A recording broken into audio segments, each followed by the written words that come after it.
I used to think camping was about connecting with nature. After this trip, I realized nature had been trying to connect with me, aggressively.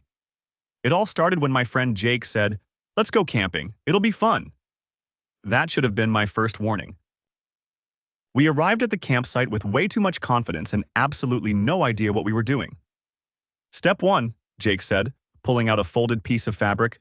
We set up the tent. Simple enough. 30 minutes later, we had created something that looked less like a tent and more like a confused parachute having an identity crisis. "Is it supposed to lean like that?" I asked. Jake nodded. "It's aerodynamic." "Why does a tent need to be aerodynamic?" "In case of wind." At that exact moment, the wind showed up. The tent immediately collapsed like it had given up on life. "Okay," Jake said. "Nature, 1. Us, 0. We finally managed to set it up, sort of, and moved on to the next task, starting a fire. Jake had watched one survival video. 1. "I got this," he said, rubbing 2 sticks together. 5 minutes later, nothing happened.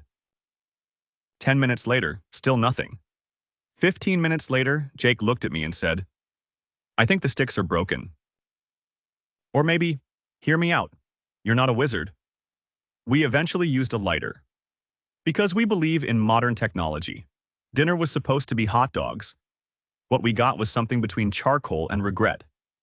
"Is it burnt?" I asked. Jake took a bite. "It's smoky. It's black. Extra smoky." Just as we accepted our fate, we heard a rustling sound from the bushes. We froze. "Did you hear that?" I whispered. "Yes," Jake whispered back. "Stay calm." The rustling got louder. Something was coming. Out stepped a raccoon. But not just any raccoon. This raccoon had confidence. It looked at us, looked at the food, and then looked back at us like, "You gonna finish that?" Jake stood up. "Hey, shoo!" The raccoon did not shoo. In fact, it took a step closer. "This is his forest," I said. "We're basically trespassing." Within seconds, the raccoon had stolen our hot dogs and disappeared like a tiny, furry criminal. "Nature, 2. Us, 0, Jake said. Night fell, and with it, the sounds. Crickets, owls, things we could not identify. "What was that?" I whispered. "I don't know," Jake whispered back. "But if it has teeth, we're in trouble." We climbed into our tent, our slightly leaning, emotionally unstable tent, and tried to sleep. That's when it started raining. Not gentle rain, aggressive, personal rain. "Why does it sound angry?" I asked. The tent began to leak. Of course it did. Water dripped onto my face. Drip, drip, drip.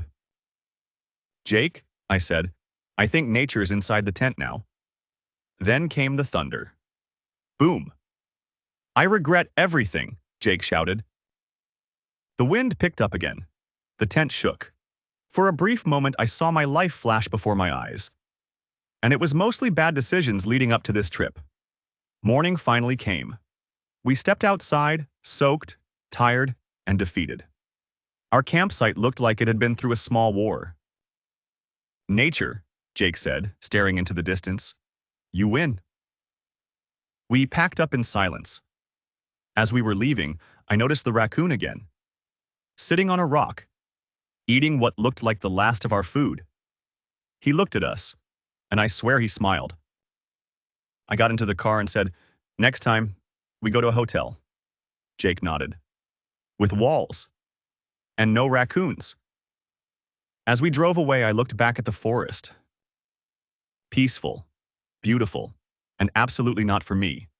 Because some people go camping to find themselves, and some of us just find out that nature has hands.